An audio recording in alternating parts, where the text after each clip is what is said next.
লঙ্কা যাত্রা করতে হবে, কিন্তু সামনে একটাই বাধা, সমুদ্র।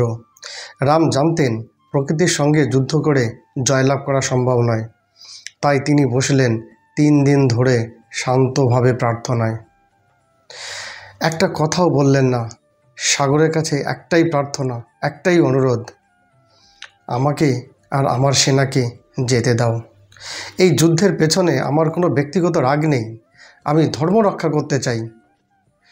3 দিন ধরে এক রাজা চুপচাপ বিশাল সমুদ্রের পাড়ে, না কোনো সেনা, না কোনো অস্ত্র, কেবলই প্রার্থনা। আমাকে পথ দাও, আমি অন্যায় রক্তপাত চাই না। কিন্তু সমুদ্র ছিল নির্বাক, নীরব, শান্ত। সমুদ্র জবাব দিল না। 3 দিনের নীরবতা রামের ধৈর্যকে পরিণত করল আগ্নেয়গিরিতে। আজ্জাক্ষব্যম অপি করুদ্ধ ক্ষোভাবিস্বামী সাগরম বিলাসু কৃতমর্যাদং সহসা উর্মি সঙ্গাকুলম। অর্থাৎ আমি আজ এই অক্ষোভ্য সমুদ্রকে উত্তাল করে তুলব। যে তার তীরে নিজের সীমা বেঁধে রেখেছে তাকে আমি অশান্ত করব। নির্মজাদং করিয়াস্যামি সায়কায়ী বরুণালয়ম মহর্ণবং ক্ষোভাবিশ্বে মহাদানব সংকুলম। অর্থাৎ রাম বললেন, আমি আমার তীর দিয়ে বরুণের বাসস্থানকে অশান্ত করব। এই বিশাল দানব সমুদ্রকে আমি কাঁপিয়ে তুলব। যদি ধর্মে কাজ না হয় তবে আমি শক্তির আশ্রয় নেব। আমি সমুদ্রকে শুকিয়ে ফেলব। আর সেই থেকেই শুরু হয় রাম সেতুর কাহিনী। এবং তারপর যা ঘটল তা শুধু পুরাণ নয়, নাসার স্যাটেলাইটেও তা দেখা গেছে। এই ভয়ঙ্কর দৃশ্য দেখে সমুদ্র নিজেই উঠে এলো রামের সামনে। সে বলল, হে প্রভু, আমি প্রাণী নই, আমি এক প্রকৃতি, আমি নিজে চলি না।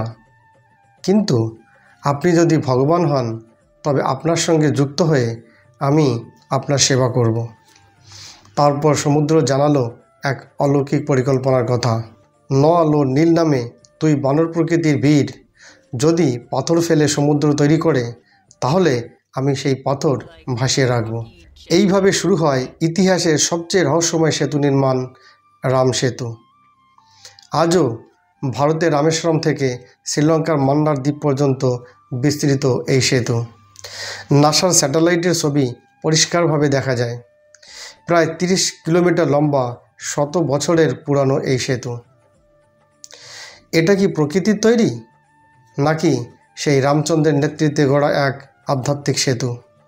বিজ্ঞানীরা আজও বিভ্রান্ত। রাম সেতু কি সত্যি মানুষের তৈরি? ভূতত্ত্ববিদদের মতে এটি এক প্রকার রিপ বা প্রকৃতির গঠন, কিন্তু এত নিখুঁত রেখায়, এত সোজা পথে গঠিত হওয়া, এটা বিস্ময়কর। ভারত সরকারের বিভিন্ন গবেষণায় বলেছে, রাম সেতুর নিচে পাওয়া গিয়েছে মানুষের তৈরি প্রাচীন কাঠামো ও পাথরের রেকর্ড। তাহলে কি ইতিহাসের চেয়ে রামায়ণ বেশি বাস্তব? এই বিষয়ে বহু বিতর্ক রয়েছে। রাম সেতু কি ভেঙে ফেলা হবে সেতু সমুদ্রম প্রকল্পের জন্য? সুপ্রিম কোর্টেও মামলা হয়েছে এই সেতুর অস্তিত্ব নিয়ে। কিন্তু বহু হিন্দু ধর্মাবলম্বী ও গবেষক মনে করেন, রাম সেতু শুধুই একটি ধর্মীয় নিদর্শন নয়, এটি ভারতের একটি জীবন্ত ইতিহাস। আসলে এই রাম সেতু, যেটি ধর্ম, বিজ্ঞান, পুরাণ এবং ইতিহাসকে এক সুতোয় বেঁধে রেখেছে, এটাই রাম সেতু, যেখানে এক রাজা ঈশ্বর হয়ে উঠলেন আর প্রকৃতি তার সঙ্গী হয়ে উঠল। রাম ধৈর্য হারিয়েছিলেন, কিন্তু ন্যায় ত্যাগ করেননি। সমুদ্র রেগে গেলে কিন্তু সব কিছু ভাসিয়ে দেয়, কিন্তু রাম প্রমাণ করে দিলেন, আস্থা থাকলে সমুদ্র পথ দেখায়। রাম সেতু কেবল সেতু নয়, এটা ভারতীয় ইতিহাস, বিশ্বাস ও বীরত্বের প্রতীক। আপনার চোখে রাম সেতু কি শুধুই এক প্রকার পুরাণের গল্প, নাকি এটি ঐতিহাসিক বাস্তবতা? কমেন্টে জানান আপনার মতামত, আর ভিডিওটি শেয়ার করুন সত্যকে ছড়িয়ে দিতে। তো বন্ধুরা, আজ এই পর্যন্ত। সবাই ভালো থাকুন, সুস্থ থাকুন। জয় শ্রীরাম।